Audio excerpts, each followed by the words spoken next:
It's October 31st, 2024, and welcome to a very special episode of Midlife SideQuest. I'm your host, John Wall, and as you may have guessed, this week is going to be a little different, because this is our first ever Halloween-themed episode of the show.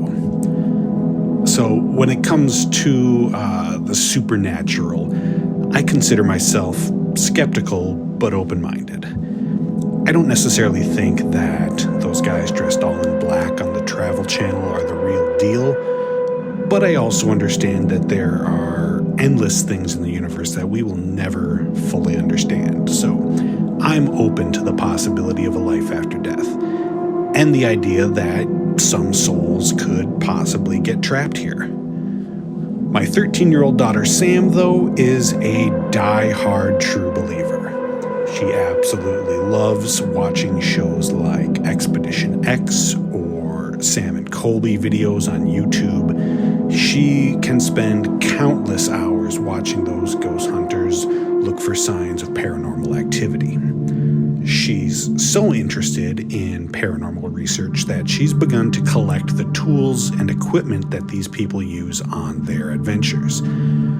But for all the gear that she's accumulated, we've never had the opportunity to use any of it. So we decided recently that it would be fun to take her somewhere and let her actually test out this equipment. And what better way to do that than to spend a night in what many consider to be one of the most haunted places in all of Minnesota. And so that's exactly what we did this past weekend. The story I'm about to tell is an accurate telling of exactly what happened that night. I'm not making anything up just to try and be scary. This is a truthful recollection of what we did and did not experience. So sit back and enjoy the haunting of the St. James Hotel.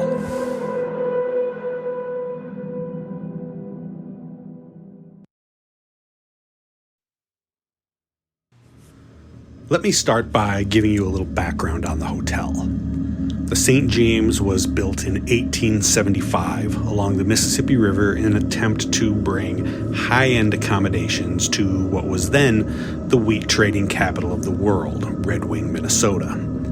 The 4-story hotel was grand in its design, with modern features like hot and cold running water in every room and a luxurious kitchen.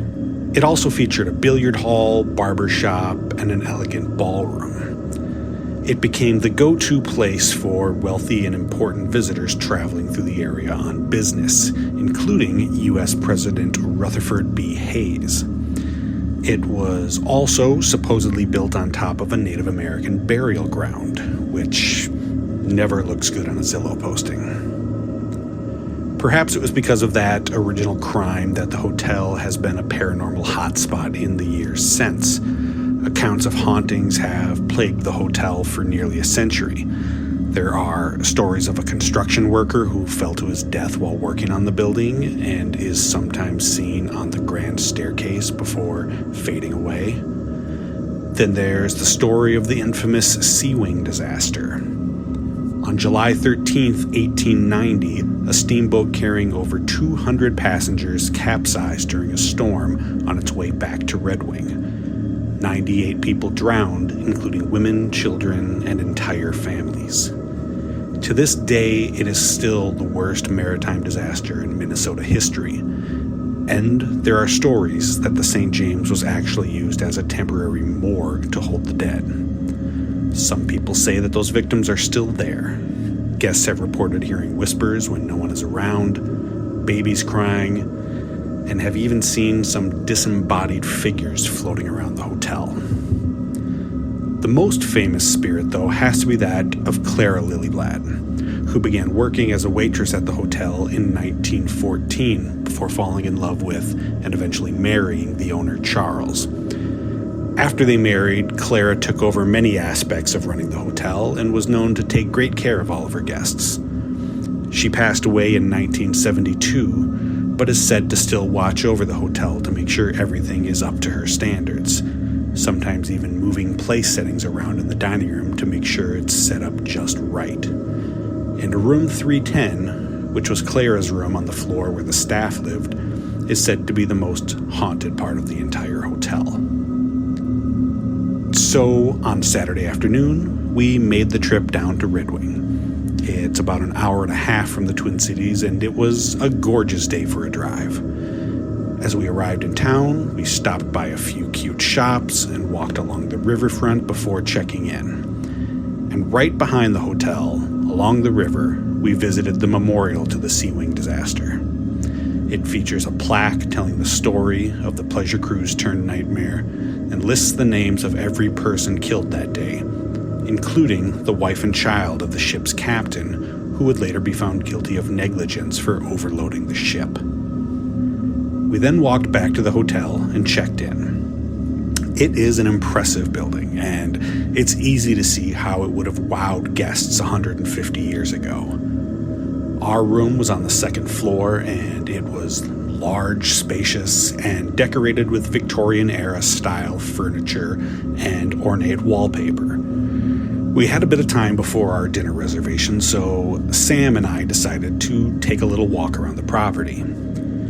We didn't get very far, though, before Christina texted saying that we should come back to the room. When we got back, she told us that almost as soon as we left, the digital thermostat had started beeping by itself and the temperature in the room was increasing. She would then set it back down to 70 degrees, and a few minutes later, it would start beeping again and going up and going up. Definitely odd. We headed down to the Scarlet Kitchen and Bar for dinner, where I had the steak and a bourbon. Before going to dinner, though, I set up a motion-detecting camera that would pick up anything unusual while we weren't in the room, or while we were sleeping that night.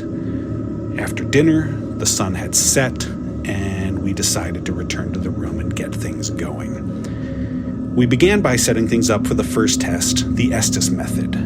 You've probably seen this on numerous videos if you've been watching Ghost Hunters. This involves sitting someone in a chair with a blindfold and headphones on, and the headphones are connected to what's called a spirit box, which constantly scans through radio waves. And as the others in the room ask questions, which the blindfolded person cannot hear, the spirits supposedly can answer by pulling words out of those signals for the person in the chair to hear. We will see.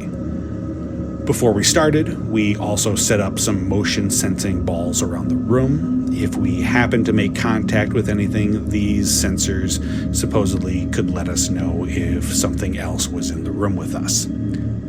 We each took turns with the spirit box, and for the most part, we didn't get anything too interesting. Mostly just a few random words here and there. But Charlie got some slightly different results. We asked if the spirit who was messing with the thermostat used to live in the hotel, to which Charlie then heard the words, "my room." That was the most direct answer that we got that night. Although, while I was blindfolded, I did definitely feel a cold breeze on the back of my neck, and when Christina tried, the thermostat began beeping rapidly and changing the temperature of the room dramatically, up to 90 degrees at one point. It wasn't exactly a conversation, but we got some interesting results.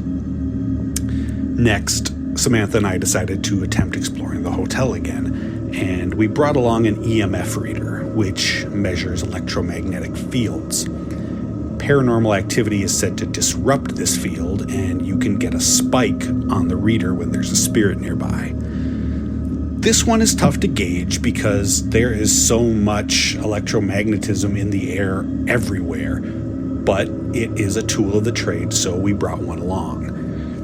We first headed to the original lobby, which is no longer used as the main entrance to the hotel. This area has been a target of much of the alleged activity, with the main staircase and the old dining room being located here. You'll also find an old pipe organ and a portrait of the late Clara Lillyblad hanging on the wall. The dining room was closed, so we went into the library, which, for my money, was the spookiest room in the entire hotel.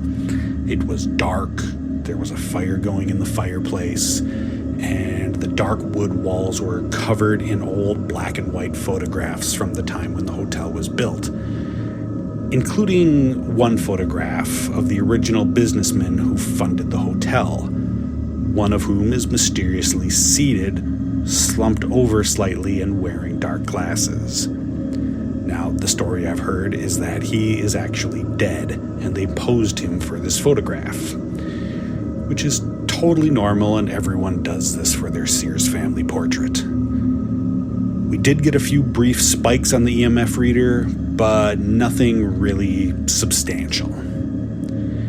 We then made our way up the staircase towards the third floor, passing by a wall full of newspaper clippings and material related to the Sea Wing victims, most of whom were staying at the hotel before their doomed voyage. We passed by Clara's room 310, but didn't experience anything unusual on the floor. We definitely had a sense of unease while we were there. Definitely felt off, I would say. Finally, we went down to the basement, which features the port bar and a series of winding tunnels and hallways. This place also gave the two of us a very uncomfortable sensation, and after hearing some distinct knocking coming from a pair of large wooden doors and a crystal chandelier that decided to start vibrating for no clear reason, we decided it was time to return to our room. We turned in for the night, and all things considered, had a pretty restful sleep. We awoke in the morning, packed up our things to get ready and check out. I checked the camera that we had set up, and there was nothing unusual other than it did go off a couple of times in the middle of the night, saying that it had detected some movement in the room, but I couldn't see anything myself on the footage. I'm not sure what would cause that to happen, but add it to the list of oddities we experienced that night. The St. James Hotel definitely gives off creepy vibes. There's a lot of history there, and we definitely had the sense that we weren't alone multiple times. Did I experience anything that I would call definitive evidence of supernatural activity? No, I don't think so, but there was a good amount of weird occurrences, most of which I can't really explain. One final thing that struck me as odd. Over the course of the stay, Samantha had taken a number of photos with her Polaroid camera all over the hotel. And when we checked those photos in the morning, none of them had developed, which has never happened before. None of them developed except for one. It was a photo she took of me sitting in the chair during my turn with the Estes method. But the photo is distorted and blurred, and you can't make out my face. Needless to say, I was happy to sleep in my own bed that night.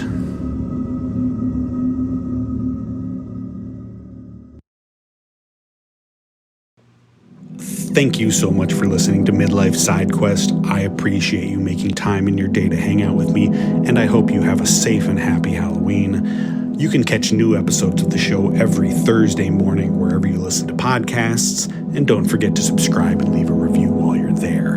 And if you like, you can follow me on Threads by searching for Midlife SideQuest. So until next time, be well and happy haunting.